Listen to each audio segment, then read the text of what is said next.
All right, all right. Let's do this again. Thank you guys so much for your patience. Facebook is trying not to let us be great, but that's okay. We'll start over. So, again, welcome to another episode of Sis You Got Next. All bets on you. This is a continuation of our December series. And tonight we have a special guest on, Miss Tangie McDougald. Tangie is such a powerhouse. Tangie is such an inspiration.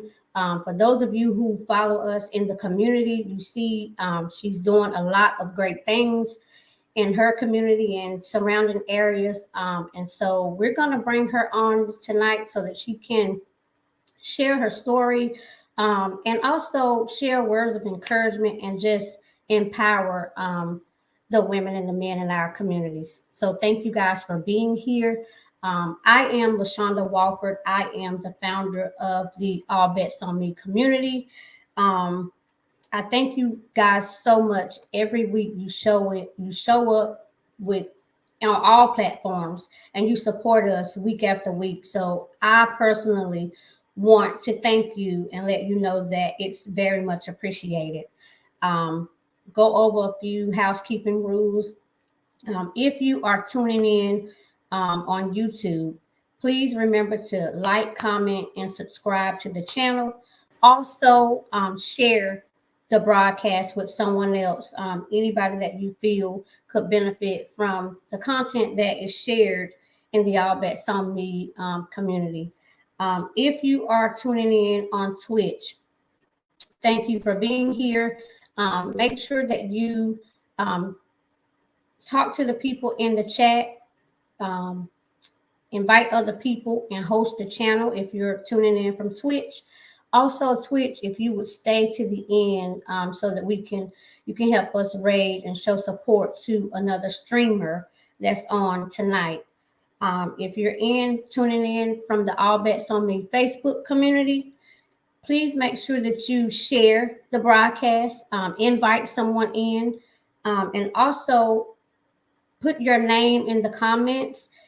Because when you're on Facebook, it doesn't show us your name. It just says Facebook user. So we want to refer to you by name versus Facebook user.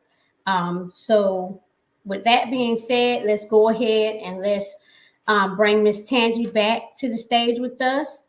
Thank you guys so much. Let's give her a warm welcome.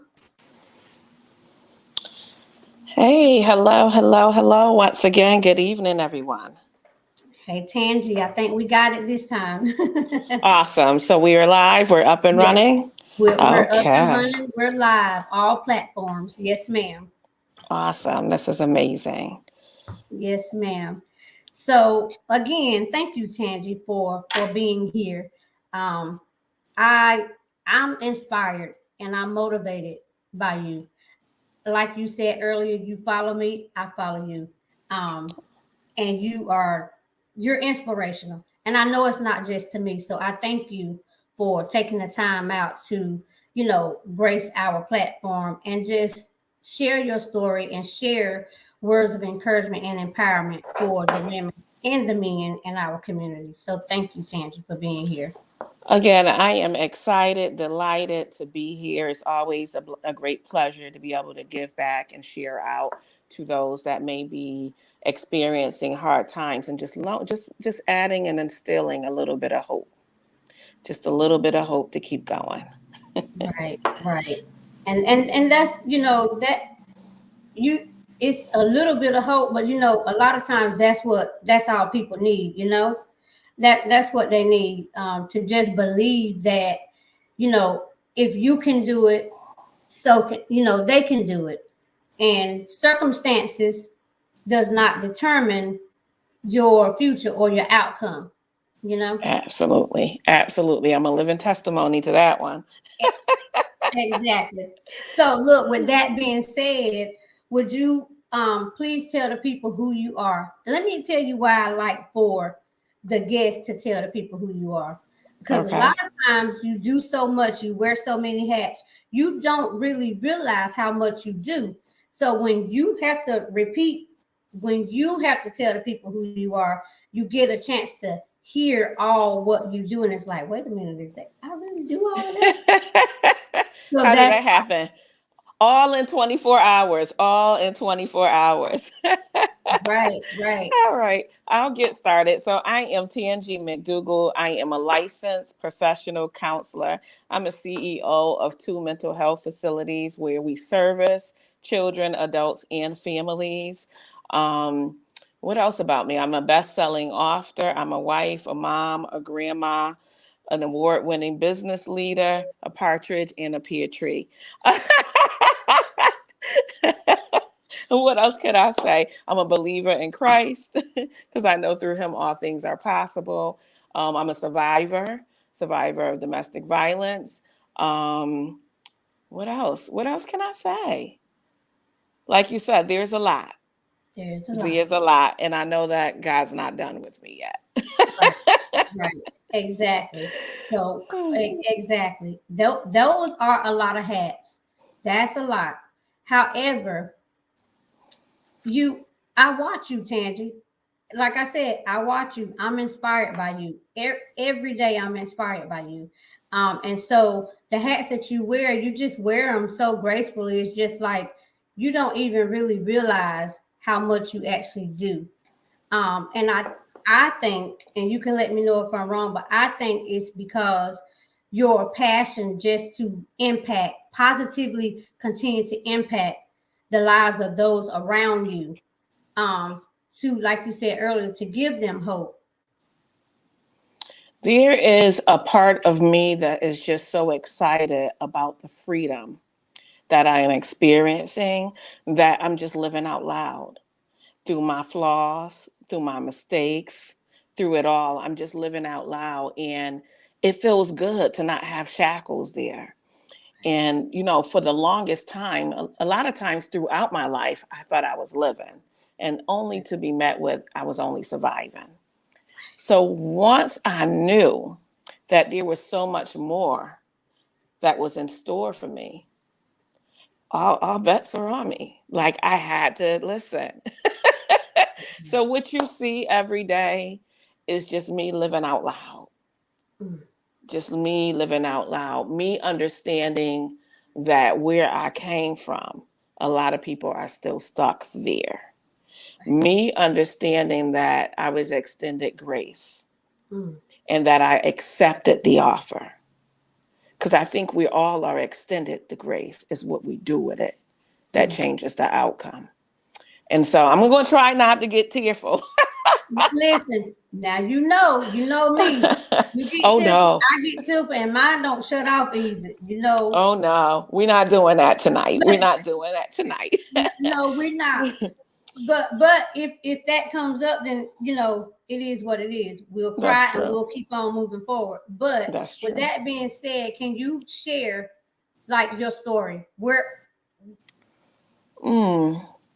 So I don't even know where to begin with my story. My story is pretty much like a lot of us out here. I think we share a lot of the same struggles as African American women and Mhm. men that goes through, the whole living in poverty and living in the inner city and dealing with, you know, um, trials and tribulations, our parents, some in the home, some not, struggling the survival of the fittest, all that type of stuff. But I noticed very on as a little girl, and I want to say I was probably in the second or third grade, where I began to be labeled. And I was labeled as a troubled child. And that label, I knew I had so much more in store. But at that time, at the tender age, and I had to be what, 6, 8, maybe 8 years old. My school system had already counted me out. They had already said, I was looking at getting expelled from the mainstream school system. They wanted to test me for special needs and all that other stuff because my behaviors was just out of pocket. I'll admit Mhm. it, it was out of pocket. Mhm. But a lot of my behaviors and the way that I interacted socially was driven by my environment. And Mhm. I say that to say this: you're looking at a young girl, a young dark skinned girl And back then, I won't age myself, but being dark skin was not the end thing, right? Mm-hmm. So a young dark skinned girl with crooked teeth, Mm-hmm.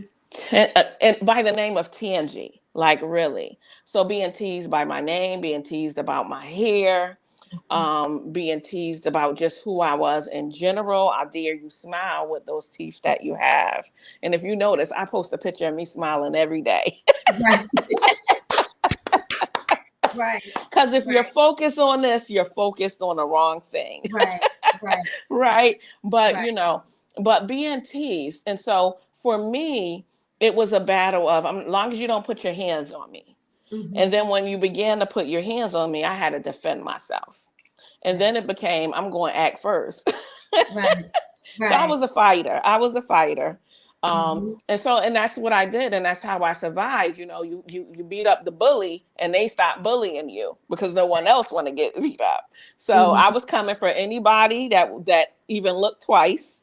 I was Mm-hmm. coming for that. And so because I was labeled in that way, I would listen to like my mom when we go to cookouts or we go visit my auntie's house and stuff like that. And my mother would say stuff like, well, TNG don't play. Mm-hmm. Well, TNG crazy. Mm-hmm.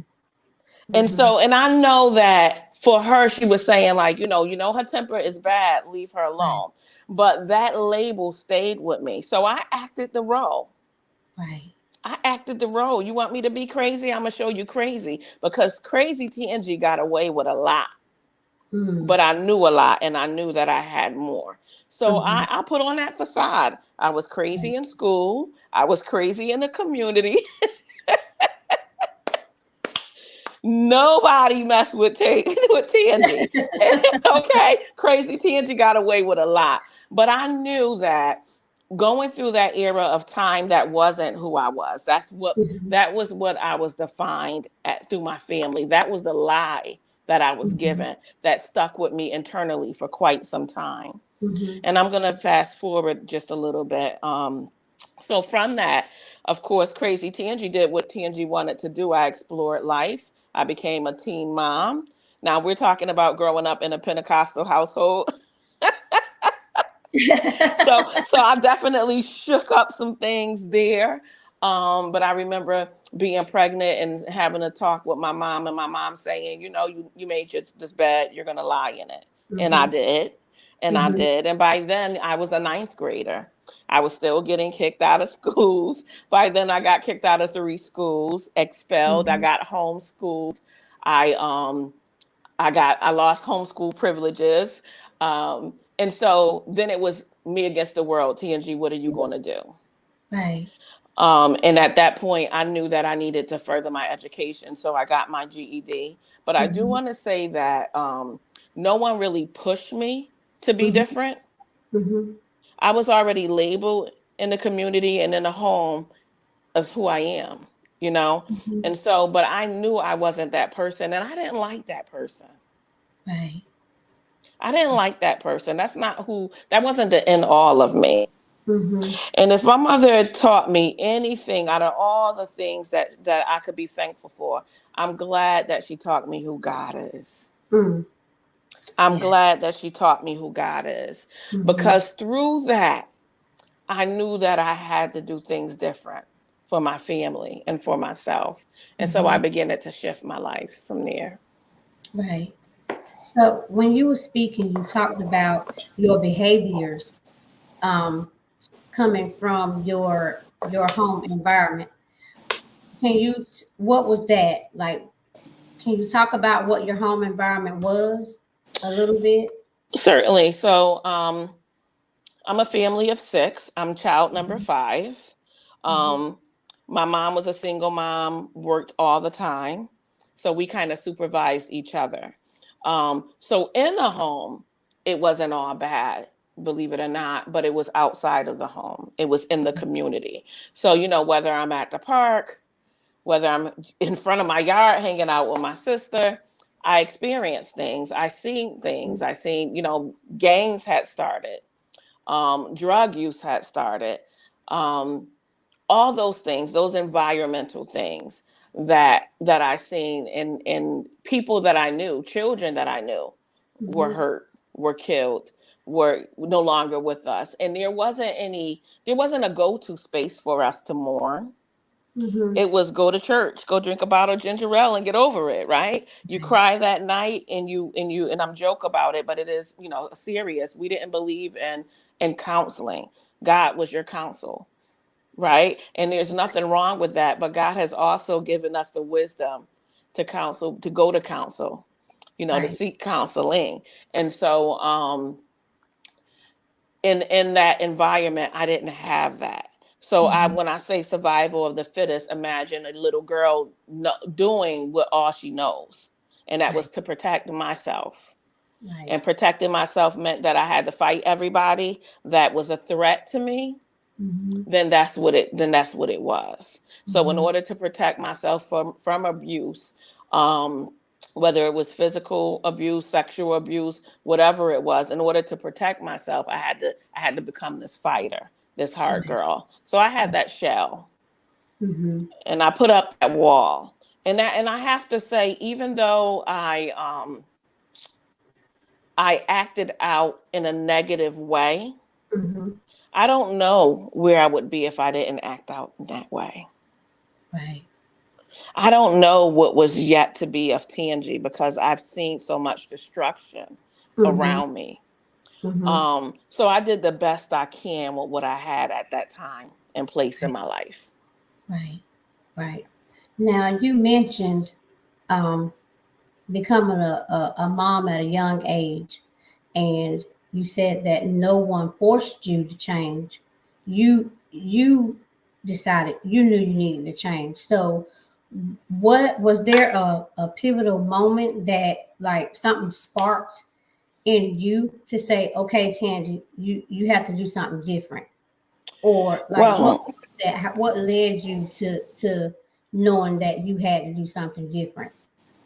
Well, first of all, my mom was my role model, right? So although she had 6 children, she worked her butt off every day, did doubles every day. And I watched how she put food on the table for us and even fed others. She's the type of person till today that will give you the shirt off her back, literally. I watched my mom, we're sitting at a kitchen table, say, y'all need to get up right now and remove the table and bring it to a neighbor. Okay. And we ate on the floor from there. So my mom is a giver. Right. She's a hard worker, and she's a giver. And I admire that about her. So that was something that was instilled in me very early. And then I think about as young as maybe kindergarten, where you're asked around, you get fire marshal Bill that comes to the school with the fire hats on, and you're all excited about taking pictures with the protectors. You have the fire department and the police department and the EMS department that comes to the school. And the first thing they say is, what do you want to be when you grow up?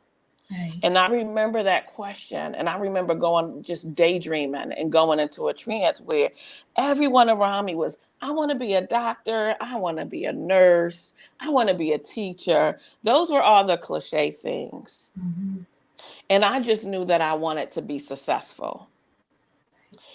I didn't know what success looks like, but I always knew that I needed the education to get where I wanted to be in my world. And that's what was taught to me. So even though I was this high school dropout that didn't make it across the stage, I still had that fire in me to complete school. And if that was getting my GED, then it was getting my GED. But I knew I had to finish. And so that was my drive. And that's similar to me as well, because I had my daughter very young too, at a very young age, and I to this day I still can't explain what switched on, but there was something inside of me that made me want to do better and do more. And one of the things is I wanted to show her a different way.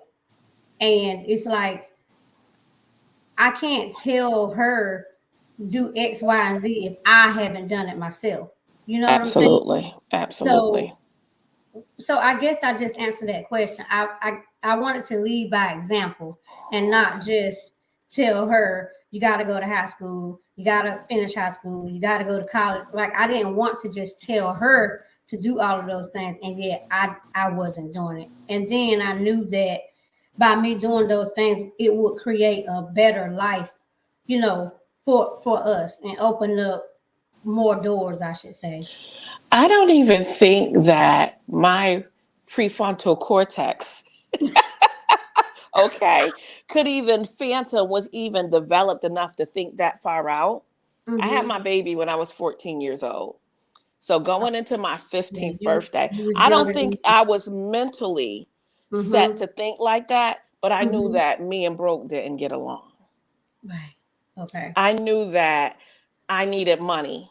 Mm-hmm. And my mom did not believe in the welfare system, Mm-hmm. right? So I couldn't just go down to the city or the state or whatever and get a check. No, you were going to work. And so that was instilled in me. And I just remember that having a child out of wedlock Mm-hmm. was such a big thing. They already put a stamp on your forehead, failure. Yeah. Right. Right. Failure.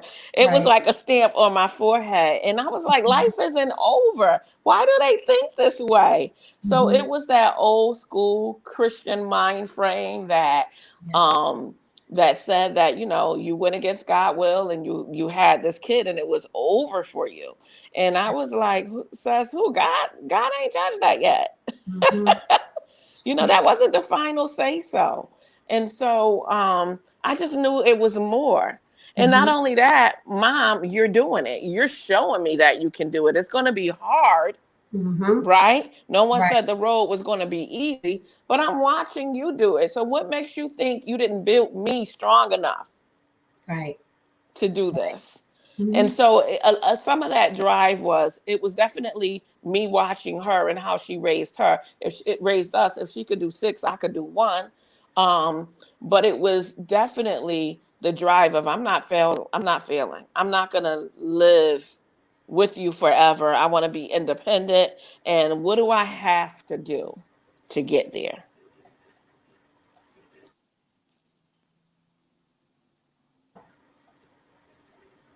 That's I Can think you you hear me, froze Tangie? on me. Yeah, I can hear Yeah, you. we get. That's okay. That's how you know it's good. um, what were you saying, Tangie? I was just saying that the drive, like where it came from. I didn't know what road I was going, but I knew Mm-hmm. that there was more and that I just had to keep going to get there. Right. Okay. So now let's fast forward to where you are now and what you do now. Um, what do you do, and how did you end up in you already laughing because you know my question. How did you end up? What made you choose the industry that you're in now? You know how you say, I didn't choose the industry chose me? Mm-hmm. It was one of those situations. So fast forward after my second child, I married, was in a relationship for 14 years, and it was definitely a toxic marriage. Mm-hmm. Um, Once I fought my way out of that, and I truly believe, first of all, let me say I am a believer that God has not given us anything that we can't bear. And I also believe that the things that I go through is a testament so that I can testify for someone else. So I believe, and so throughout my life experiences, I was equipped enough to believe I was going through the things I was going through for a reason. What that Mm-hmm. reason was, I had no clue. And so once I was able to break free and have the divorce and the whole separation stuff, Mm-hmm. my daughter, she was about 5 years old. She started having troubles in school. And so I'm watching this little girl, this little Tangie, Right. act out all her anger, act out when they say kids are affected by divorce. That she was a daddy's girl. Daddy took her to Mm-hmm. school every day. Daddy did all the things, and those roles was immediately reversed. And she Right. didn't know how to handle it. So emotionally, she was a hot mess. She was distraught. And I felt for her because I remember that. I Mm-hmm. remember not knowing how to use the words to get out how I was feeling, Mm-hmm. not knowing how to handle and channel my emotions in a positive light. And so I started seeking counseling services for her. Right. And throughout me going around the neighborhood, different towns, looking for a good fit, I struggled with it. Mm-hmm. I struggled with finding an African American sister, and she didn't even have to be a sister, but Right. someone that could relate to what was happening. Someone, because I knew what was happening, someone that could relate to to relate to her and to Right. be able to teach her to not dumb down her strength and her Mm-hmm. dominance, because she has a dominant personality. And I love that part about her. So I didn't Mm-hmm. want to take that away from her, but I needed her to curb it as a little child Right. because she was Right. so powerful.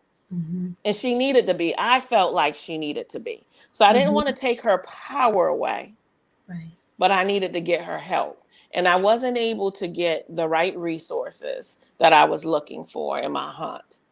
Right. Um, and I would be at the school every day advocating for her and trying to get her through school without problems and all that type of stuff. And she eventually got bussed out to a suburban school, so to a Mm-hmm. predominantly white school, Mm-hmm. and they had a black therapist.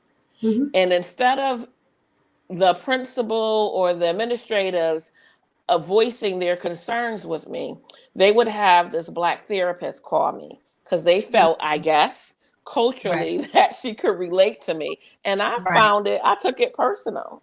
Mm-hmm. I took it personal. I want to know why the principal can't call me. Why are you calling me telling me about my daughter's behaviors? Right. Right. Why are you calling me about XYZ and I'm not getting a call from until I speak to the principal? Nothing's happening. So it was one of those. And Right.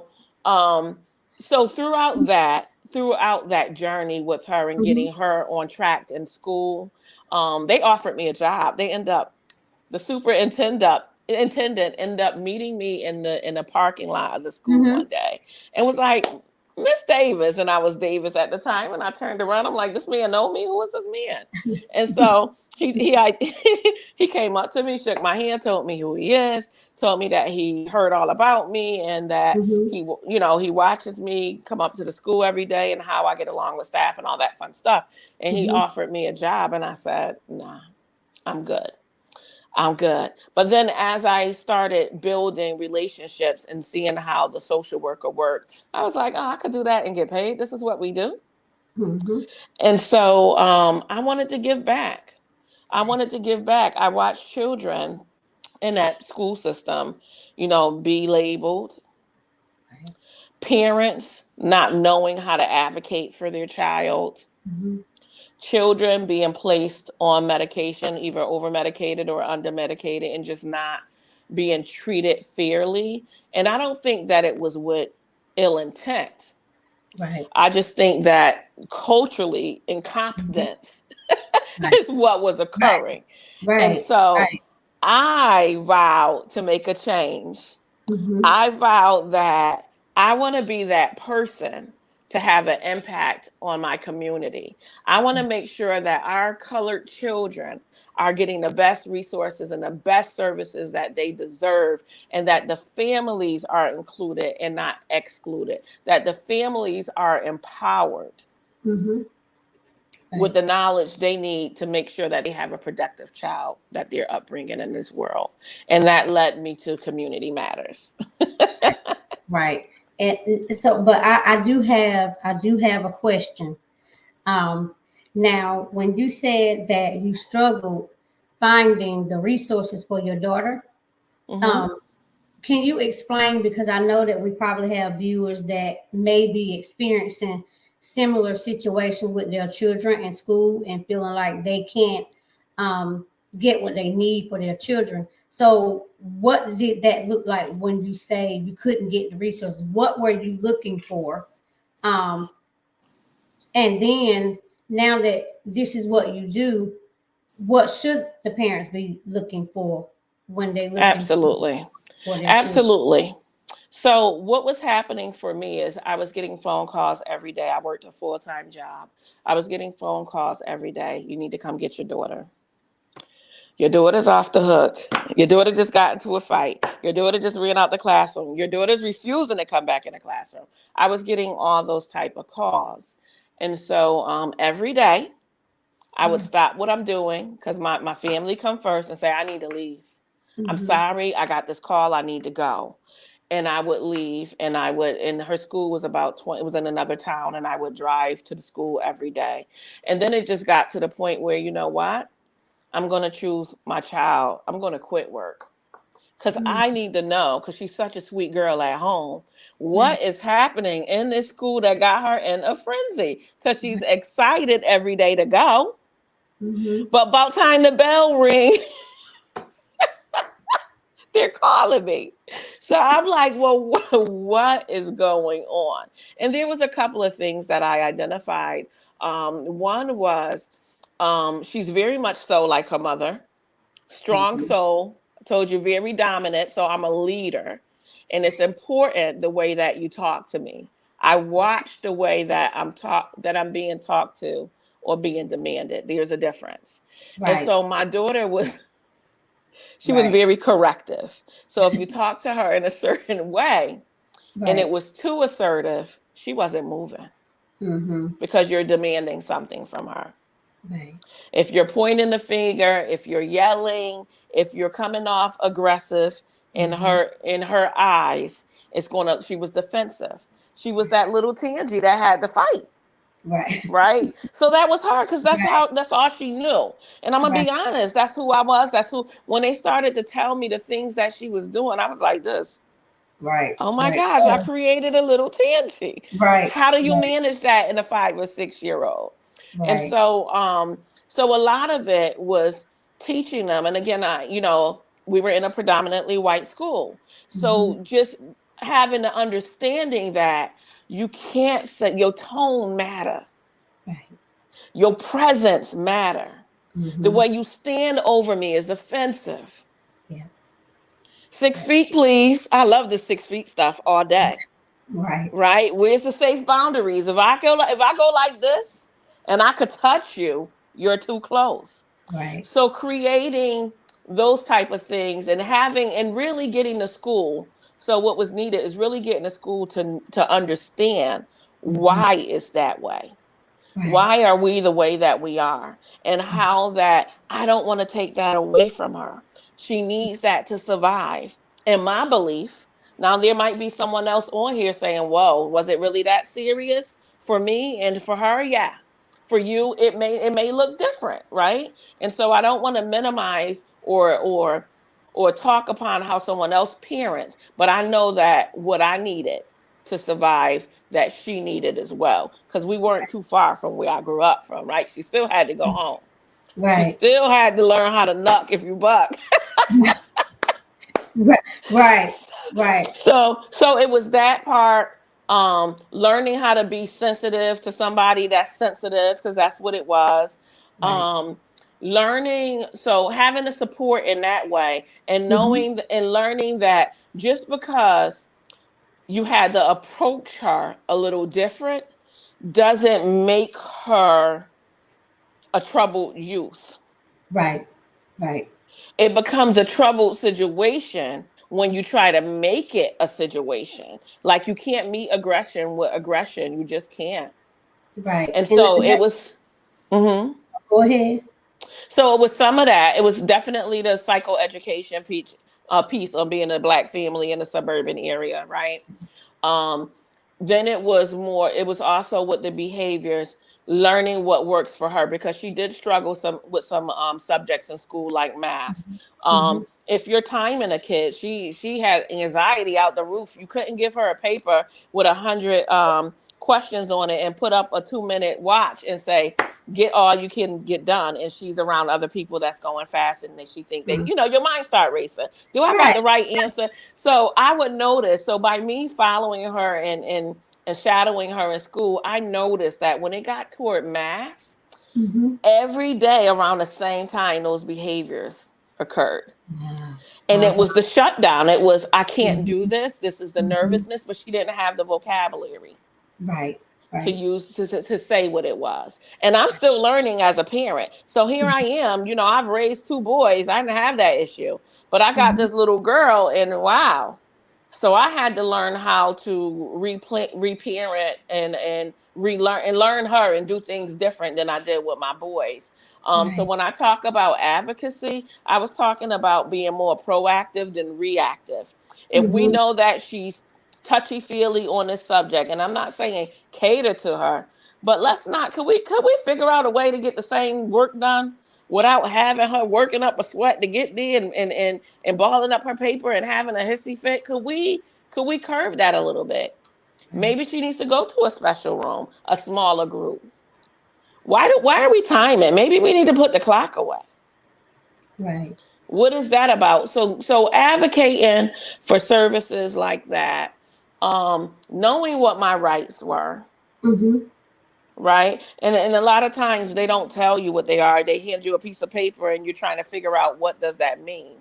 But Right. really, like, speaking with people and educating myself allowed me to become empowered, allowed Mhm. me to get the resources and help she needs, from the school system, and then from a clinical perspective. Mhm. And Mhm. I know your next question. From a clinical perspective, there wasn't a lot of African American therapists. There just wasn't. There wasn't any, and she had a therapist, and the therapist was great. She was a white lady. She was a therapist for about 3 years. Mhm. But they were stuck at they plateaued. And the reason why was because she couldn't give her the extra, the sisterhood, the connection that Right. she needed. And so she struggled in that area. And by Mhm. then, as I tell you the story, now we're moving and she's in high school. Mhm. So Mhm. the years. So as Right. my daughter going to school, I'm getting degreed up. I'm going to school too. Right. Because I'm saying when she graduate, I want to graduate. When Mhm. she graduate, I want to be a face for mental health services. Right. I want to give back. So we were going to school together. And Well, that's how I got here. and right, and that's where I was going next. But I do want to say, and then I'll read a few comments because you have some questions over here. Sure, sure. But I was going to say that I think that now I don't know if this has changed since your daughter was in school to now, but it sounds like there was a gap in the communication and the understanding from the staff on how to handle certain situations. Just period. And the easiest thing Absolutely. is call her mom and tell her to come get her. Like, Absolutely. Absolutely. And I knew the stigma of the angry black female. And right, so, I vowed not to give them that. right, Although a right. couple of times I was maybe there. Mhm. But I vowed not to give them that. I wanted to show that I could come in as an educated black businesswoman and handle my business. And I think that I did that. It was a pleasure to see the superintendent as I'm walking out of my car yelling across the parking lot, Miss Davis, you got a minute? Right, And right. so I think that I taught that school a lesson. I still Mm-hmm. have connections there. My daughter is 24 now. Mm-hmm. And this was in elementary school. So I still have connections with the people in the school. They're watching me soar. So great. Yeah.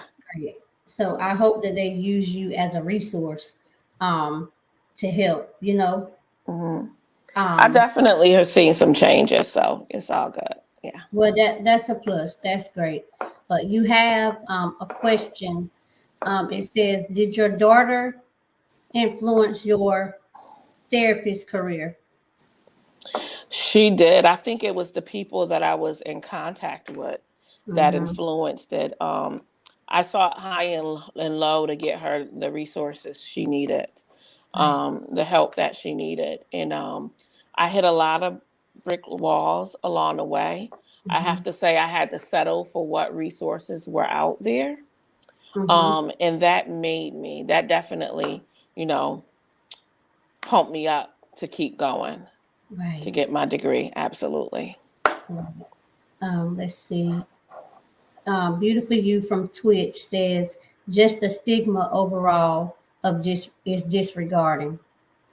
Yeah. Absolutely. Yeah. Absolutely. It was and trying to get people that really don't understand, um I don't want to turn it into a race thing, but white privilege and what that was. And Mm-hmm. when you're walking into a building and you see it, and there's Mm-hmm. everybody and it's just you. It was Right. my daughter and two other students that were African American in the whole school. And so so the intimidation from that alone, Right. for her to have to get up every day and go to the school, I almost Mm-hmm. thought, okay, maybe I'm doing more harm than good. Maybe I should pull her out of school, because she was struggling with the environment as well, Mm-hmm. with being different. And of course, when you're getting bussed out to places like that, they're already looking at, oh, inner city youth coming. Right. Right. She coming Right. and she jacking up our children. So, and oh goodness, here come her mama, Right. and so they Right. already, had that stigma about Right. us, to begin with. But when they realized that they were dealing with somebody that was semi-civil, Right. that Right. had a good head on her shoulder, and that really wanted to learn, like, Mm-hmm. what was truly going on, like, Right. really. And a lot of it, and I must say, I end up getting an advocate, from the state of Connecticut. I ended up Mm-hmm. getting an advocate, and she was a Caucasian woman. When I tell you, she was the truth. Mm-hmm. At one point, we had a meeting, and I was like, "Whoa, okay, Miss, sit down," because she was coming for their necks harder than I was, and I was like, Right. "Oh." And Right. she taught me some things. So it's Mm-hmm. not everybody. It's just the people that are ignorant to the Mm-hmm. fact that we are Mm-hmm. just different, Right. and Right. that some accommodation needs to be done. It needs to be Right. made. Like, at Right. the end of the day, we are just different. Right. And so we need to be handled a little different. And Right. so, yeah. Yeah. I totally agree with you. Um, when you say we just different, just need to be handled different. I agree with you wholeheartedly on that as well. I would like to talk about community matters now. Awesome. Okay. Community Matters. Yes. So, Community Matters was founded in 2017. And of course, I opened my business with the idea of taking care of all the children, all the young females, all the young adolescents that were deemed trouble Right. in the state of Right. Connecticut. I needed you. Right. Right. So I started working with girls. That quickly turned into little boys. That quickly turned into the parents. And the reason, and I'm quite sure, is there's any mental health professionals on the live here, they could relate. The reason why it shifted in that way is because the core of the issues are with the parents. The core of the support is with the parents, right? Mhm. So it's either the issues or the support or how to manage, right? You only have an hour a week with these children. Right. What are they doing with the skills that you develop in therapy? I need you to practice these at home, and I need you to tell mom about the things that you're working on so she can advocate for you in school and all that fun stuff. But I Mhm. knew that in order for me to, one, get good attendance, Right. right, that I had to get the buy-in from the Mhm. parent. And I knew Mhm. that was a tough sell to parents who don't believe in counseling. Mm. Right. So yeah, that engagement piece. So when parents come in with their referral, they're referred from the school or the Department of Children and Family, and they're bringing their kid in, Mhm. and I ask to meet with the parent. Why you want to meet with me? Right. Because I just want to get to know you. And Right. then when they're able to sit down and just have real talk, I like to consider myself a realist. Mhm. That means I'm gonna keep it real with you no matter what. Right. Right. I'm gonna call a spade, and we're gonna iron it out. And so Right. when they seen, like, my delivery and my ability to relate to Mhm. their struggles, it was Mhm. an easy thing. It was an easy sell. And Right. so from Community Matters, it began to evolve where my clientele shifted to more Mhm. adults than the children, because they said, I want you to be my therapist. Right. but I need you. And Right. so, I was seeing the families, and then the pandemic hit. Mm. So now I have an overwhelming agenda schedule for parents that's booked and busy. And then I have Mm-hmm. these children, my regular clients, and then I have children that are home and that are driving their parents crazy and they're looking for an outlet. What do we do? And I Right. knew that I couldn't handle it by myself. Mm-hmm. And so I end up doing the application to become a clinic, a children's clinic, to open up a children's clinic. And Right. so right now the children's clinic is seeing children starting at the age of 5 through 18. Yes. um, I recently purchased my own standalone commercial building. Why? Because I don't dig neighbors. And so Yeah. we have our standalone building where we're able to house both practices in this facility. Um, and so yeah, we're doing it. We're doing it. It's amazing. Um, I didn't see it coming. I didn't see it coming. And so I also I didn't realize, I know my work isn't over, so this is the kicker. I'm not even counseling anymore. I had to Listen, retire. I know because I follow you. So I know that. But before I get you to tell why you had to retire from counseling, I want to go back to, I had a question.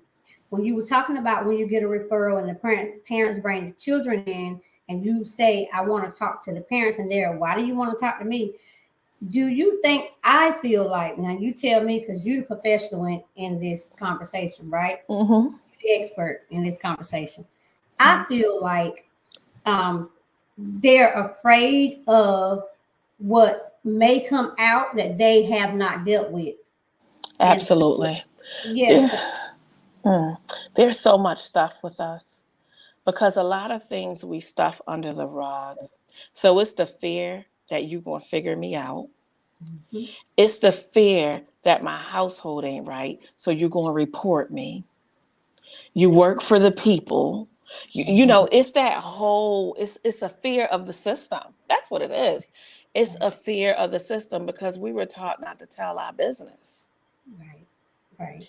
And so once that's why I said the buy-in is so important, because our Mhm, children are trained that way. I don't have to say to my kid, you better not say anything. right, If you a right, parent like our parent, you just give the look and they know, right? The look is go sit your butt down, right? mhm, What goes on right, in my house stays in my house. And right, so the children understand that. And parents have been hiding and they brushed and they swept and they covered up so much stuff. And a lot of us walk around and we think we're healed. We think we moved on. We think we got over that hump that happened when we was 12. right, right. And when they start to share about Mhm, their family system and their family values, and they start to, just talk the right, stuff that come out that still mhm, haven't been worked on. right, And right. we're dealing, and I understand. I'm a testimony. I Mhm, understand that our parents, we're not walking around for the most part out here trying to be bad parents. right, right, But we're walking around with the tools that we have and all that we know. So right, being empowered is so important. Being right, educated is so important. I can't tell Mary how to discipline her child, right. but I can talk about the impact. Mm-hmm. Mm-hmm. Jesus. I could talk about the impact. Right. See, the thing about that for me is what I want parents to understand. Um, what I'll speak from to me. I'm talking about me, right? Mm-hmm. But I know that it's scary to kind of deal with things that you think you've healed from, or deal with things that you try to sweep under the rug and not want anybody to know. I understand that, But when I have to have a choice between that and helping my child or giving my child what they need, I'm gonna choose my child. Like every time, I don't care about what goes on in my house stays in my house. I don't care about getting them people in my business. I don't care about that because I know if I don't heal what's inside of me, or if I don't give my daughter what she needs, like when she was coming up, that's going to affect her. Like the decisions that we make as parents, ultimately, our children is going to pay in some kind of way for the choices that we make. Absolutely. And I agree with you, but unfortunately there are people that are still stuck I know. in that situationship. There are people that are still wounded and are dealing with the wound, and that there is no support system to be able to walk away and say, I'm done. I'm Right. starting over. That part of their lives is just like being in a domestic violence situation, Mm-hmm. right? I was in one. I Mm-hmm. definitely knew better. I remember I told you Right. I fought all my life. Why you ain't Right. hit him? Right. You did all that fighting. Mm-hmm. But I was also taught to take care of your husband, Right. Mm-hmm. right? So you get all these mixed up, Right. taunted Right. myths Right. and beliefs and value systems that just may not work in today's world. Right. And being able to go against that, not Mm-hmm. everybody is built like that yet. Some people are still building. And so when you're talking to that broken person, Mm-hmm. I'm able to identify when I have that broken person, and they know. Believe Mm-hmm. me, they know everything that you're saying, that I need to do this, but how? Right. But Right. how can I? Mm-hmm. How can I afford to? Right. What would happen with my support? You know, it's a mental entrapment, but also there's the economical, there's the financial entrapment. Right. Right. What is that going to look like for us? Mm-hmm. I just got out of a poor situation where I was staying in a shelter. Are you Mm-hmm. saying I gotta go back? Right. Right. I'd rather live with my abuser. He hasn't done it in 10 years. He ain't touched me in 10 years. So I'm good, and I keep a good eye on my daughter. So I'm safe in my room because I know how to defend her now. These are people choices. Mm-hmm. Don't sound like much of a choice, right? So what do? As Right. therapists, we have to build them.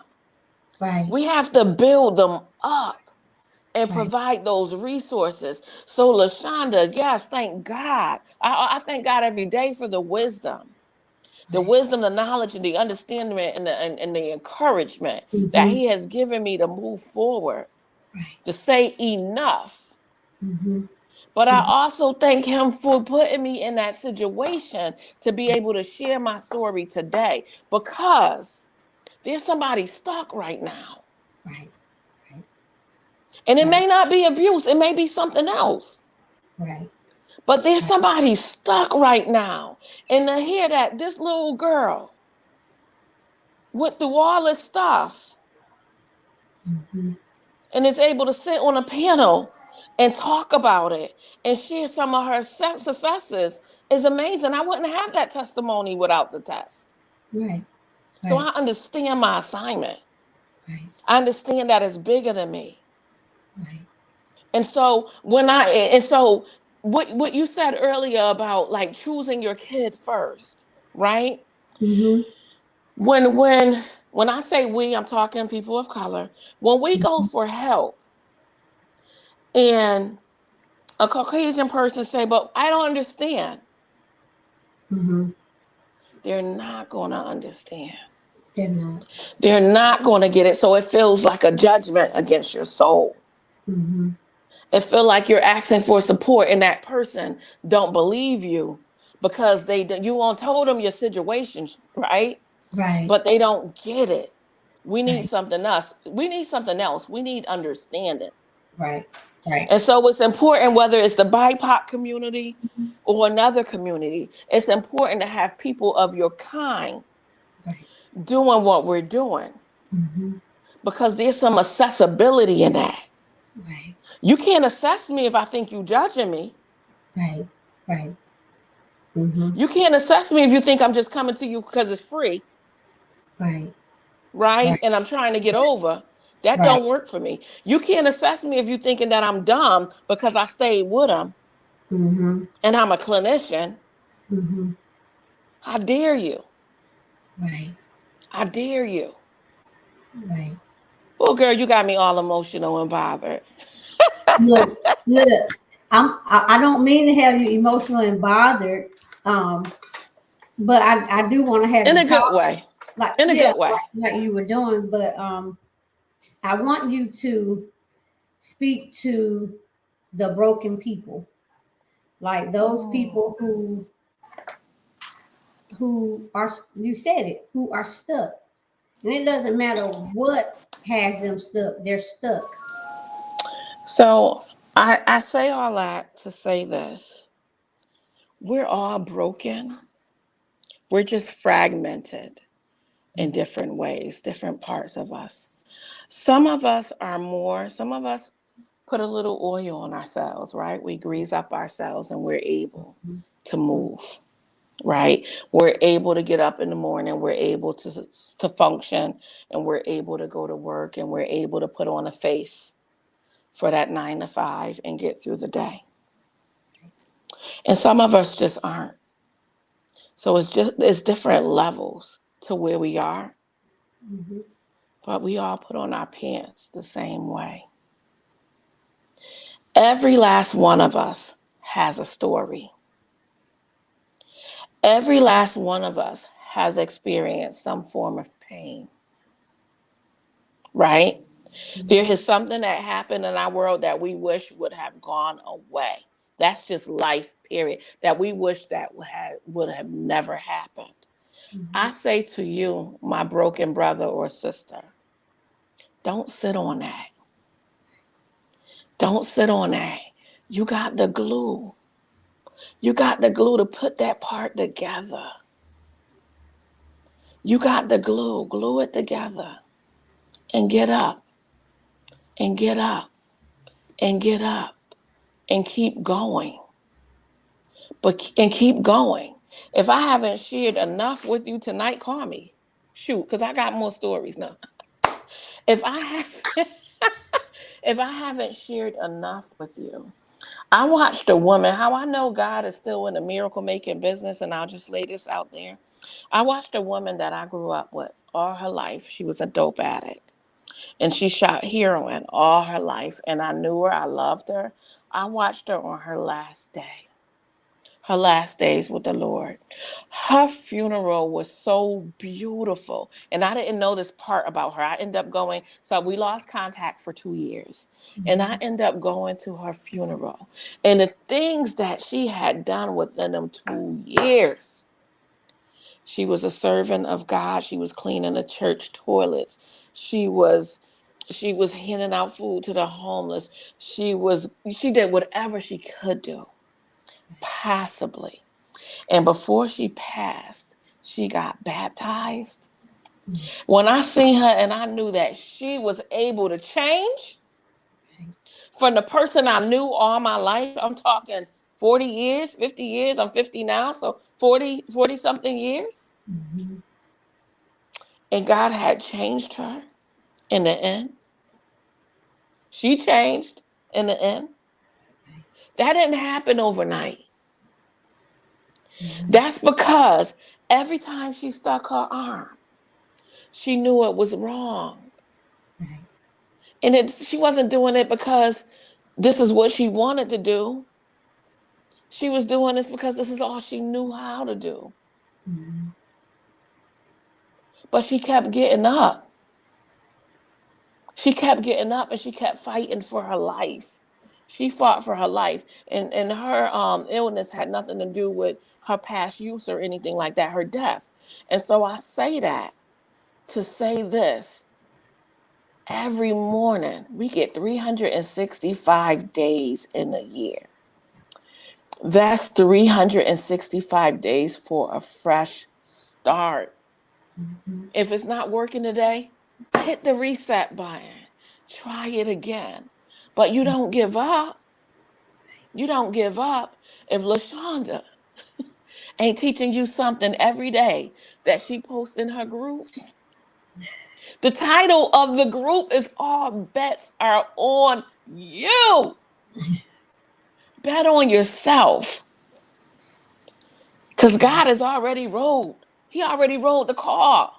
He already rode the car. He just waiting on you. He just waiting on you. So that's my word of encouragement tonight. Thank you so much, Tangie. You are welcome. Thank you so much. Powerful, powerful, powerful words of encouragement. You have a question. The question is, how did you overcome the challenges from understanding children and acceptance from some introverted children? How did I repeat that? Let me see. I'm gonna see if I can post it so you can see it. How did you overcome the challenges from understanding children and acceptance from some introverted children? Mhm. Believe it or not, I'm an introvert myself. People laugh when I say that. I do so well socially when it's one on one, but when we're in a group, I tend to fade back a little. I become more of an observer. And I Mhm. tell you, when I had enough, when it's too much for me, I hibernate. I'll go on retreat. Matter of fact, I just went on a business meet. What was it? A week or two ago, right? We went to Austin, and it was about a dozen of us. We spent the whole weekend together. I'm recharging. I have to recharge. So you got to know your limits and your Mhm. boundaries. You got to set standards and you got to set boundaries for yourself, right? And I Mhm. forgave myself for everything that I did. So when I see the brokenness, that's why it's so easy for me to see things. When I Mhm. see the brokenness in people and the way people are, the way they are, why they act, and there's no excuse. There was no Right. excuse for my behaviors. I just didn't have the resources and my mom didn't know where to get them from, right? So there Right. wasn't any there's no excuse, especially in today's world, on the Mhm. resources that's out there. So understand this systemically that things are difficult for us, you know, and equipping people that, I'm just doing what I can, just being the best me that I could be. And I'm Mhm. not perfect. I'm definitely not perfect, but I try not to judge. Right. I try to re-examine myself and make sure that, I'm being clear and true to who I am as a person Mhm. and that I'm living up to my standards and my belief system. Right. Right. Let me see if you got any more questions. I think I got all the questions. Okay. Sure. Um, yeah, there's no more questions out here. But what I wanted to say was, um, community matters. How would someone, um, if they wanted to reach out to you for services for themselves or their children, how would they go about doing that? So there's a couple of ways. You can also, for those that are online, I am on Facebook at TNGR McDougald. I get messages all day, every day. Community Matters also does have a Facebook page under Community Matters LLC. We also have a website. It's Community Matters OPCC. So it's Outpatient Psychiatric Clinic for Children. So Community Matters OPCC.com. There online, you have a choice to click on whether you're looking for a referral for an adult or for an individual, and it comes right into our office and we funnel those. And you can call directly in.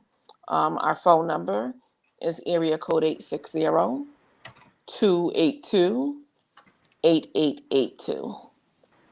Okay. Okay. And it doesn't matter. You service all states, or what? Is there certain states? So there's no reciprocity when it comes to Okay. clinical work. So right Mhm. now I'm servicing Connecticut only. So Mhm. and we're doing in person and through telehealth. Okay. And it could be through insurance or a cash payment. We also do health savings accounts as well. Mhm. If you are out of state and you're looking for a clinician and you don't know how to get started, you can certainly call my office and we can definitely, based upon your needs, look for clinical support for you out of state. You Mhm. also have Psychology Today is a good resource to find clinicians. If you're looking specifically for a clinician of color, they have a directory called Clinicians of Color, Hmm. where you can do a search. Okay. So, like I said, the resources are a little different. It's all over the place where you can go now and find the Mhm. support and Mhm. find the help that you need. But you shouldn't be suffering alone. You should not be not getting the resources or the services you need because of there's a deficiency, because things are more open, services are more, are more out there, more in your face. It's more Mhm. talked upon and more prominent now than ever. So certainly I encourage you that if you are feeling like you need to speak with someone, to definitely call out. And also, no matter where you are nationally, 211 is a good resource. If Mhm. you're not sure, if you feel like you need immediate support, you can always call 211. They have a crisis line Mhm. available where you can speak to someone immediately. Um, and of course, there's always the suicide prevention line as well. Right. So Right. there's resources out there. There's There's lots of resources. resources. Tangie's just one. I'm that Right. needle. I'm that needle in the haystack that is showing up for my community and being a voice. And that's what's Definitely. important, Tangie. That's what's important. And the fact that you are relatable, you know, you're relatable, and people can feel comfortable and confident in knowing that you're not going to judge them for where they are. You know, if they seek out to you to get services, you're not going to judge them. Um, you're not going to put them down. You know, the parents, if there's situations going on with their children, you're not going to do that. Absolutely not. One of the best things Mhm. that is going on right now for therapists is social media. I can't tell you how many inquiries that I get throughout the day, throughout the week, that is driven from my social media. Even when times I'm like, I don't want to post today, but I have to because someone's in my inbox saying, "Girl, where you at? I need to laugh. I need to see your face," or "You inspired me. You didn't know this was going on, but through your post, I was able to get through." So hearing stuff like that and reaching out to, even through my posts, reaching friends Mhm. who will generally not seek therapy, but because they see me showing face every day, they're inquiring. Right. How could I get help? Who could I trust? What's out there? Asking that instead of just holding on. And I'm so grateful that people are trusting me, even with their children. Mhm. You know, I'm grateful because I know I'm going to get a call or two after this. I'm grateful that people are coming in, and it'll be, and the world is so small. It's somebody that I know or somebody that I know from somebody. And I always say, "How did you hear from me?" And they Mhm. hear about me, and they hear, "Oh, I heard it from a friend," or somebody posted something and they suggested you, and then I Mhm. seen your post or I went to your page. So my page is open, Right. and you can scroll down and you can see all my business. I'm just living free.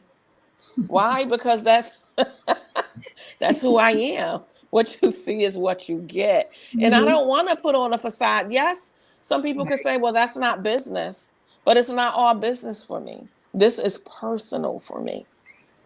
Right. It's not all business for me. And every day, it's not about the business. If I was just all business, I know my people wouldn't be able to relate to that. Right. Right. And If that's I the was just all corporate, mm-hmm. it would be she thinks she's better than everybody else. So they wouldn't get the help that they need. So it's important for me to show up as my authentic self.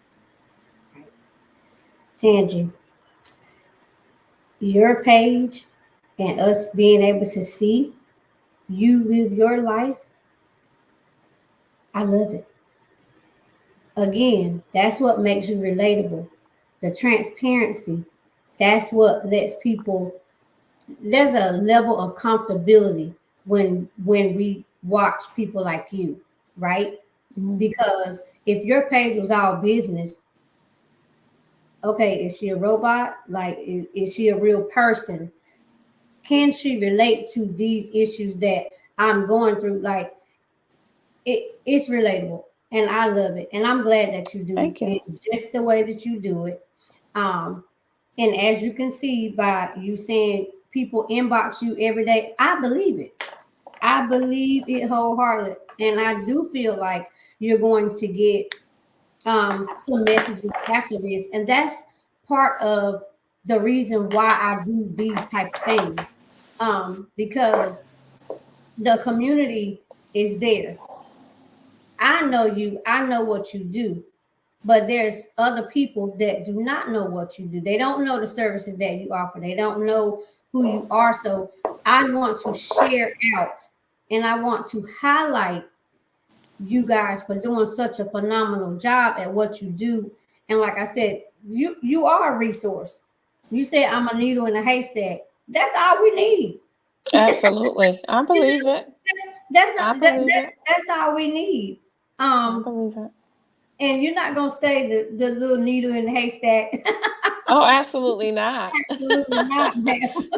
Absolutely not. 2022, let me tell you, I am so excited. Now you're about to see 2022 posts because I'm just amazing because I already know what God has in store for me. It's Right. bigger. It's bigger. So I'm excited about that. And I just encourage anyone else that is in the mental health field that's on here to really post out and share. Post out and share what you do. Share about your day. Be human about life.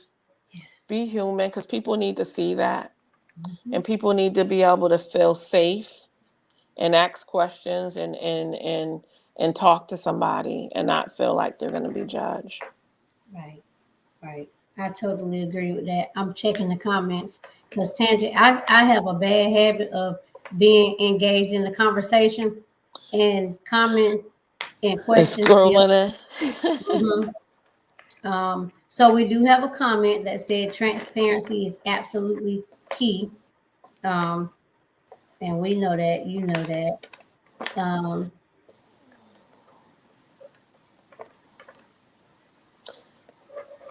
So can I just say, when you say the person that wrote transparency is always key, right? So in the mhm, mental health profession, we're taught that we should not disclose. mhm, We should not disclose our personal selves. We should not be having conversations about our personal selves. And that's mhm, where I say there's a cultural indifference, right? mhm, There's a cultural indifference because I need to know that you understand. I need to know that you relate. I do believe that there's a fine line. I do believe that the question should be asked, who is this helping? Are you helping the person? Or is mhm. this for you? Is this for yourself? Because if it's some personal stuff going on that you just need to get out because it's making you feel good, that's some inner work you need to do within yourself.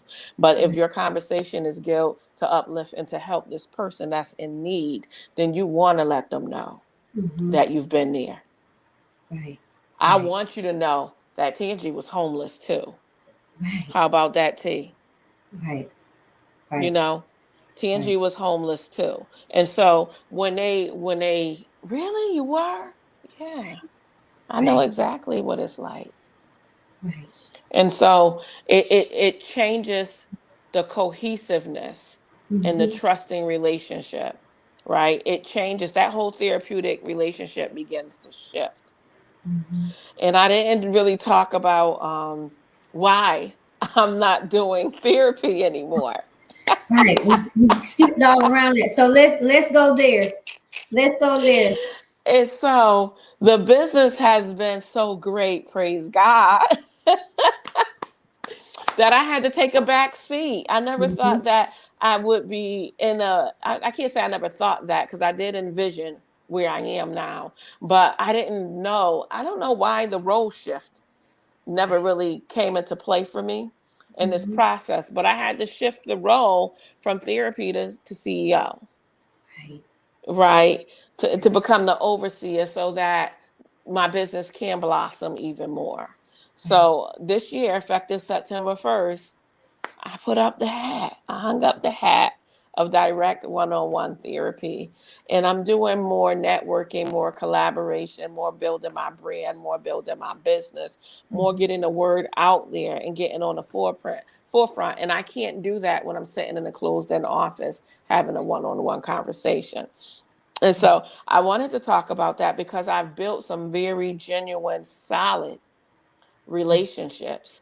Mhm. And when I shifted this role, the impact that it had on families devastated a few. Right. And so being able, thank God that I didn't lose many clients at all, probably not even a handful, really. But they were able to trust me enough that the staff that trust me enough that I hired the right people to Right. be able Right. to continue their journey and their Right. therapeutic process. And so that's where I'm at. I'm just building an empire. I'm Right. just building. I'm just building. And it's So a beautiful thing. at what point did you really recognize that that was something that had to be done? Like, um, yeah, That I needed to step away. that your roles needed to change, right? Yeah. I must 'Cause have been in denial. you didn't step away. You're That's still true. very much involved in your business. Your roles changed, right? Yeah. I think that I was in denial for probably a year. It took Hmm. me being in the mastermind Right. to I think my business coach said to me, Tangie, she did not think I know. We were at a retreat and she said to me, Tangie, how many clients do you see a week? And I Right. was like, about 30.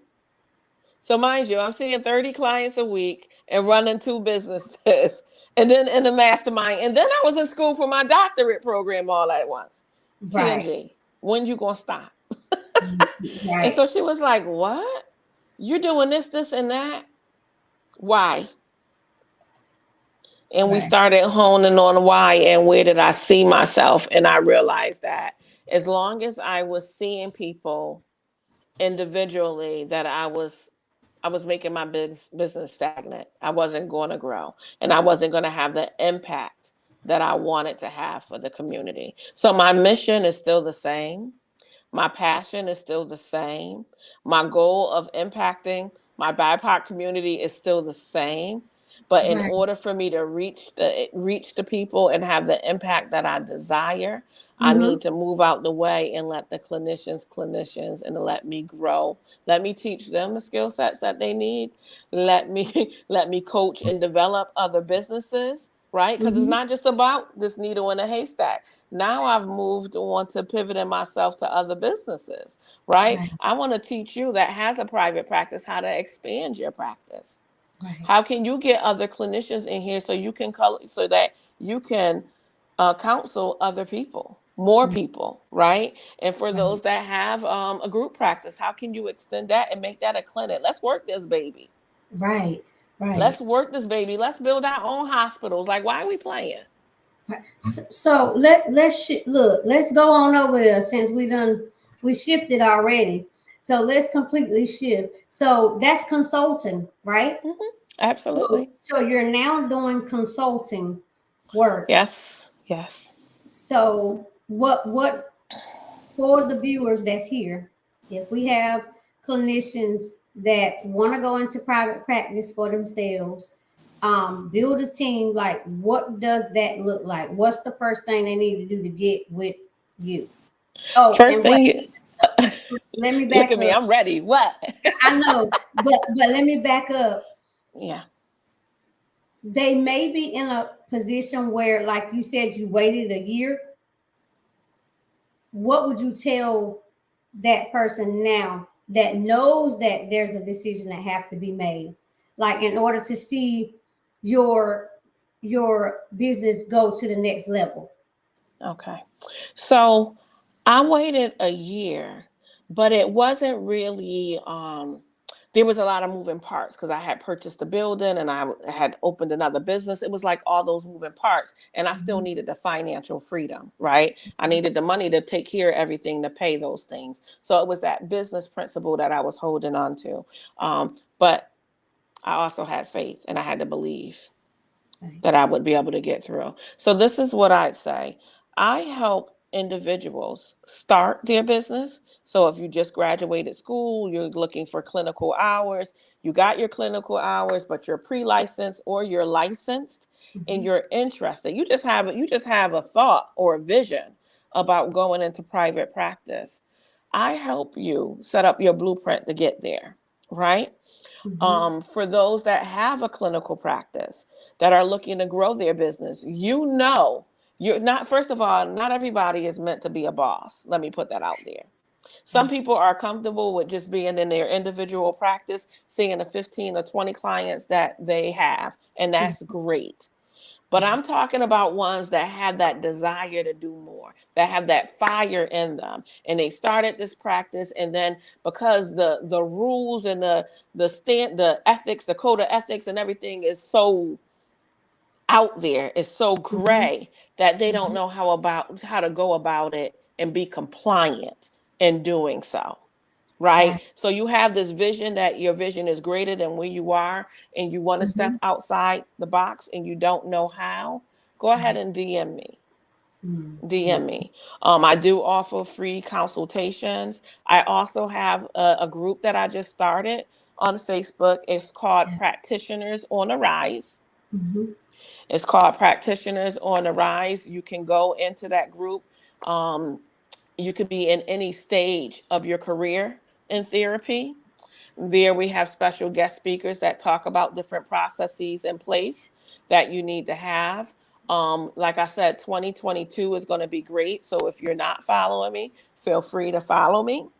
I am going to have some business events coming up for those that are Mhm. looking to start or build their practice and what that looks like, and offer some trainings and some workshops and things like that. So yeah, it's definitely bigger than this right here, and I'm Mhm. just getting started. Right. Right. Right. I think that's awesome, Tangie. Like I said, I follow you. I'm in the background cheering every time I see you post something new and different, sharing Mhm. it out. Only because, like we said in the beginning of our conversation, it gives other people hope. Um, Yeah. and it's inspiring, to see someone set certain goals and hit them, not just set them and never even reach them. Um, we just changing the narrative, and I love it. I'm here for the ride. I'm here for all of it. And if you guys are not familiar with her group on Facebook, Practitioners on the Rise, please join the group. She had a great session last night. There was a billing expert there. That was great information. Every time you have a session, it's great information. Um, Thank you. Information that even me being established is still great information. But for the people who are just starting out, that is where they need to be.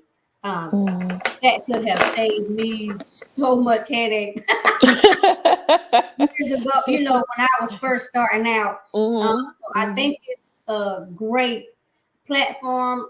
What made you decide to do that, Tangie? I think I know, but I want you to tell me what made you To decide to. open a group, And share the content that you have there. um, when I first opened, so I worked full time. When I first got my licensure, I got my licensure. I want to say, was it 2015, the beginning of 2016? Um, when I first got my licensure, I knew I was going into, when I went back to school, I knew I was going into private practice. That just wasn't it. I knew I was going to have a facility. I knew all those things.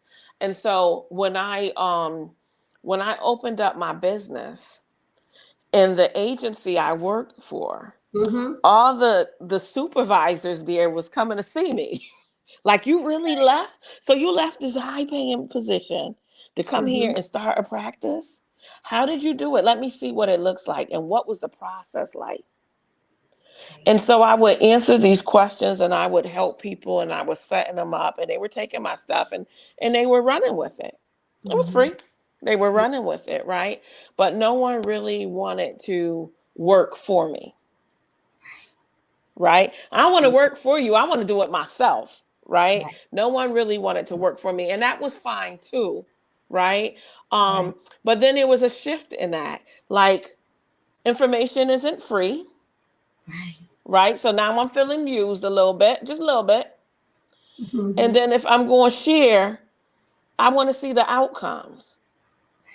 I want to see the outcomes. So I started offering the free consultations because people were asking me, and people were coming, and they were spending half a day with me and taking up my day. So now I'm losing money because I'm so eager to help, and when I want to be so impactful, right? You can go broke very easily when you're trying to work out of passion.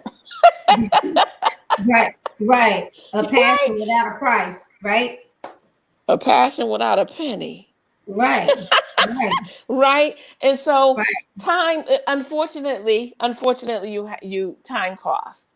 And so I started tracking. So I really opened up the free consultation to kind of track the work that I'm doing. And then from there, seeing success stories come out of that, using those as testimonies. And truly, at the end of the day, I know that in order for me to be bigger, that I need to collaborate, that I need the network, that I need to know where the resources and the people are. So in order for me to make a true impact, there needs to be a place for that.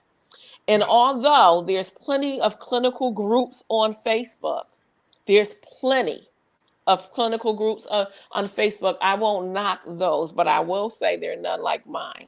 Right. They're not like yours. So you if you ask me a question and I don't know, I'm going to do the research. I want to share. I want to have lunch with you. I want to know when you're flying to Connecticut, or I want to know when I'm traveling where you are. Like, I want to build. I'm really looking to build. Because when we build amongst ourselves, we're able to build our business and be much stronger.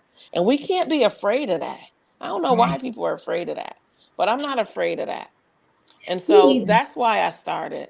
That's why I really started, because I have a passion to help others. And I want to see that. I want our clinicians of color to be impactful in a bigger way.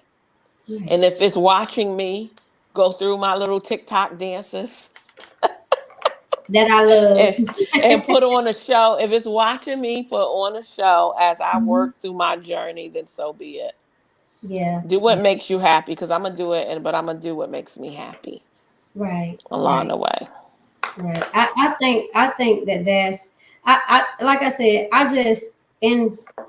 don't think that it's just me being biased, but because you're just such an inspirational person, period. Anyway, so I think the group is great. I do. And you're right. There are plenty of groups, clinician groups on Facebook. There are, but they're not like yours. And so there's a set of people that's for you, and there's a set that's not. So the set that's for you, they will find themselves in your community. They will find themselves on your platforms, and those are the people that you are assigned to help. And they'll get exactly what they need, and then some. Because I don't ever mind learning from somebody who's already where I'm trying to go. You've actually walked the steps, walked every one of them that it's going to take to get to where I'm trying to go. So I don't ever mind learning from somebody like that. And somebody that is truthful and relatable. And your character, I mean, that's no question about that. Like, people know exactly what they're getting when they contact you, or whether it's counseling services or consulting. Absolutely. Yeah. Absolutely. Let me look at our chat. Um, we got some new people came in. Good evening. We got new DJ Sincere on Twitch. Good evening. Thank you for being here. Um, let me see who Sincere the DJ. Yes, you're here. Thank you so much, DJ Prodigy. Thank you for being here. I appreciate it. Thank you guys for hosting the panel as well. Thank you so much. I appreciate that. Um, I don't see any questions. No, I don't see any new questions. If you guys have any questions, feel free to put them in the comments.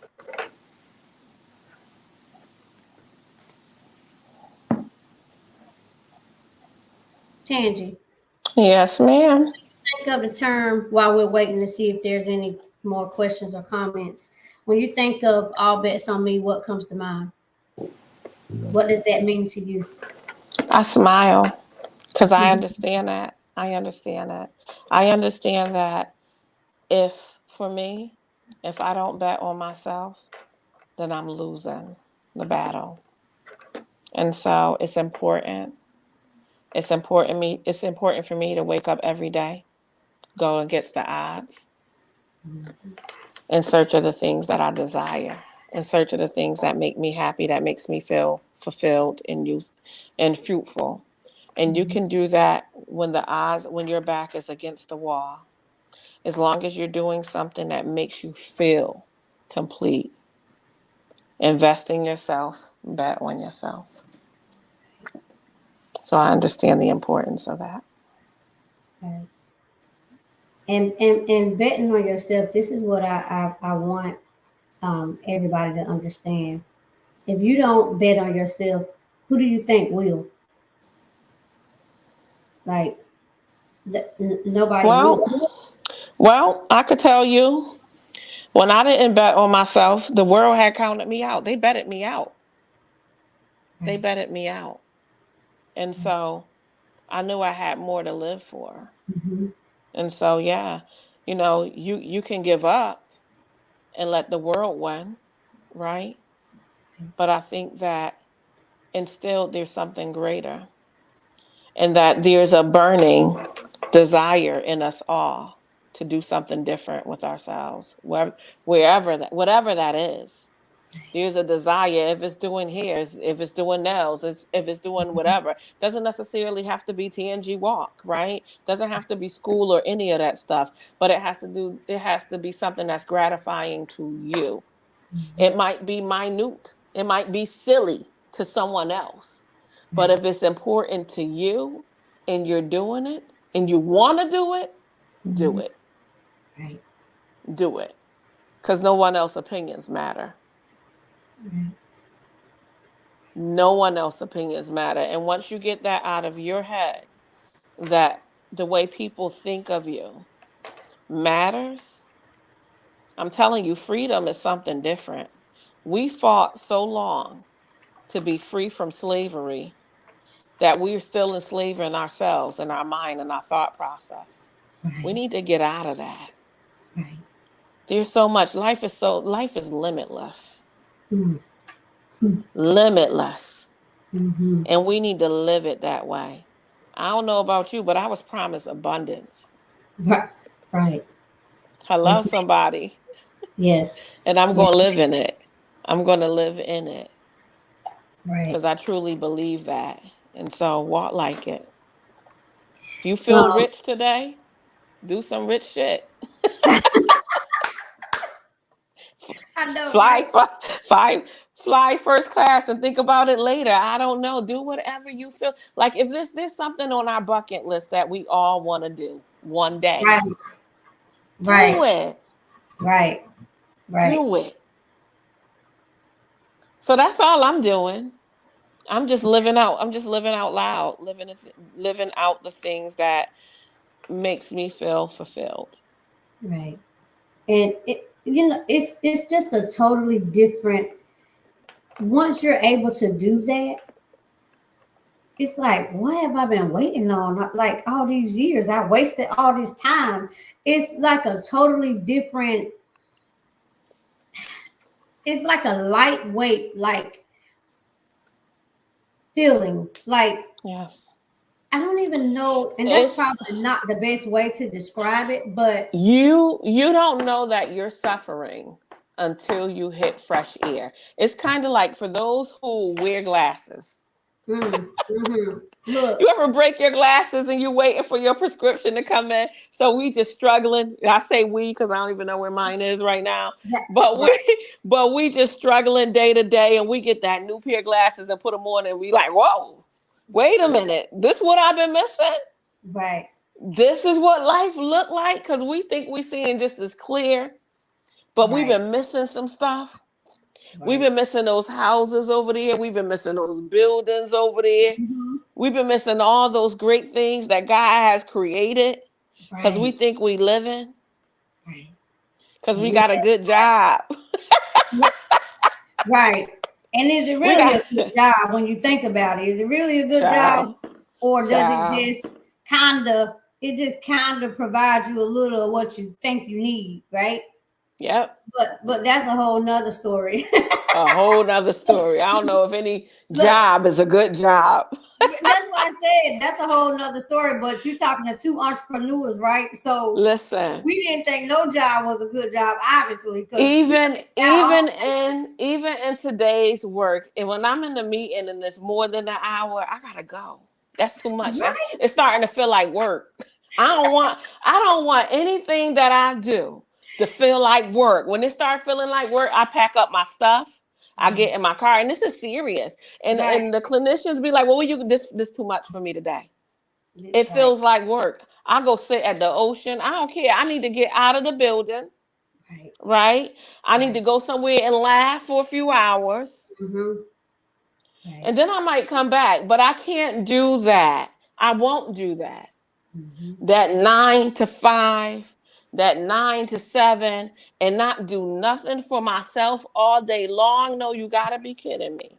Right, right, right, You gotta be kidding me. I'm gonna get me 2 hours in there right. Somewhere, right. somewhere where I need to take Mm-hmm. care of my soul. Because Mm-hmm. when you start working like that, you begin to feel beat. You Right. get the burnout, you become unhappy. Mm-hmm. It's a job now. I don't want my place to feel like it's a job now. You hear me call it my place, right? Right. But then not only that, that's what you set off in the atmosphere, right? Exactly. So when you walk Exactly. in like that and you give out that, that trickles down. That's in your atmosphere. Your other clinicians, that's what they get. And then when your clients walk in, that's what they get. And I have to say, it's very important. My clinicians know, my staff know. When I walk in the door, I need it to smell like something. Oh, oh yes. It has to smell good. It has to Mhm. feel good. Every Look room gotta good. be clean. It gotta Right, look good. right, My pillows need to be fluffed. They be like, "Oh my goodness, no, y'all didn't fluff that pillow last night. I'm gonna need right, you to shake that out." Like right, it's important to me. It feels like home. right, right, It feels. You go upstairs and you go in my closet. I got 3 outfits in there and 3 pair of shoes in there. It's home. right, It's right, not work. I refuse for it to be work. It's right, right, home. And right, so how could I not love what I do? right, right. Right? You create a loving environment. So for Mhm. those that are in the group that have joined All Bets on Me, you decided when you joined to bet on yourself, Right, right? You claimed it when you said, I want to join this group to right, bet on yourself. So there's no stopping now. Full steam ahead. Even when you wake up and your tires feel flat. mm, You ever wake up and it's just like a rainy, I knew it must have been raining. because I struggled with getting up this morning. Yeah. Even when it's one of those days, Mm-hmm. keep going. Mm-hmm. Keep going. Right. I'm gonna say this, and then we'll start wrapping it up. Okay. But the days when it's hard for me to push through, the days when I wake up and feel like my tires are flat, those are the most rewarding days I noticed. Those are the days when I really, like I make an impact on people's lives every day, but those are the days when I get that special message from somebody that say, I needed that today. It's just those ones, and it's just like, okay, that is why I pushed through, and that made it Mm-hmm. all worth it. For just knowing that you were able to touch those people that day, even if it's just that one person, but that makes it worth it because that's what they needed. Because, like you said Absolutely. earlier, it's not about you, it's not about me, it's much bigger than I could ever be, and I understand that. Absolutely. Yeah, yeah. Let me see. You got a comment that says you're speaking truth, Tangie. Somebody else said yes when you were talking a few minutes ago. Mm. So there's no more comments. No more comments. Do you have any closing remarks? Absolutely. I just want to reiterate that again, we get 365 days in a year. Those are 365 days of new chances and new opportunities to start all over again. So when things are going awry and things are not on your side, it feels like life is not on your side. You get Mhm. another chance. You get another chance. Don't harbor in it. Let that day be that day Mhm. and start fresh the next. And start fresh the next. If you can change in that moment, change it. I know I often hit reset. When I feel myself needing to reset, I'll say that, oh, I need to reset. I need a moment. Oh, I need a moment. I need to go get some air. I need to go for a ride. Do whatever you need to do for you. And that's what the All Bets on You is about, is putting yourself as a priority. Because at the end of the day, if you're not taking care of yourself, you're no good. You're no good. You think you're doing good to people, but you're no good to anybody else. You're not at your best. So we're going to need you to be at your best. And that's what I charge you with tonight, to be your best. Uh, Thank you so much again, Tangie, for accepting the invite to come on the All Bets on Me platform. We appreciate you, and we will continue to cheer you on. After this replay, after this, if you don't mind, could you post your information in the comment section so Sure. that it's there, so that people can have it and be able to easily access your contact information and your pages so that they can follow you. Um, Absolutely, absolutely. yeah, And for those that are in business, that are clinicians, that not even clinicians, those are that are in business that are looking to elevate for 2022. I do have an event coming up for the month of February, so be on the lookout for that. It's a business, bossing up in business, work. Excuse me, work. I'm getting a text. Oh goodness, I'm sorry. Like, excuse me. Oh, that's my husband's saying, "Where are you?" I thought you was off. I'm like, wait a minute, okay. But I have a workshop that's going to be coming up for business women in general, and then I do have one that's specific for clinicians. So this first quarter of 2022, be on the lookout for some great things. Please feel free to join my Facebook group, mhm. and of course, if you have any questions outside of this, feel free to DM me. Great, great, great. That's awesome, Tangie. And of course, we'll post or whatever you have going on in the All Bets on Me on our platforms as well. But thank you again for being here. Um, All Bets on Me community. Facebook, YouTube, and Twitch. Thank you guys so much for your continued support. Thank you for just taking your time week after week to drop in and just show your support to us. We appreciate it because we know that you can be anywhere else, but you choose to continuously come back here to support us. So thank you, thank you, thank you for that. We will close out. Everyone on YouTube, please do not forget to comment, like, and subscribe to the channel. Also, share it out. Share it with other people who you feel could benefit from the content that's being shared. Twitch, please don't go anywhere. Stay with us. Join us so that we can go and do a raid so we can show support to another streamer on tonight. So thank you guys so much again. Good evening, Tangie. I will be in touch with you soon. Thank you, thank you, thank you again. Good night, everybody. We're going to Thank end. you for having me. No problem. Thank you.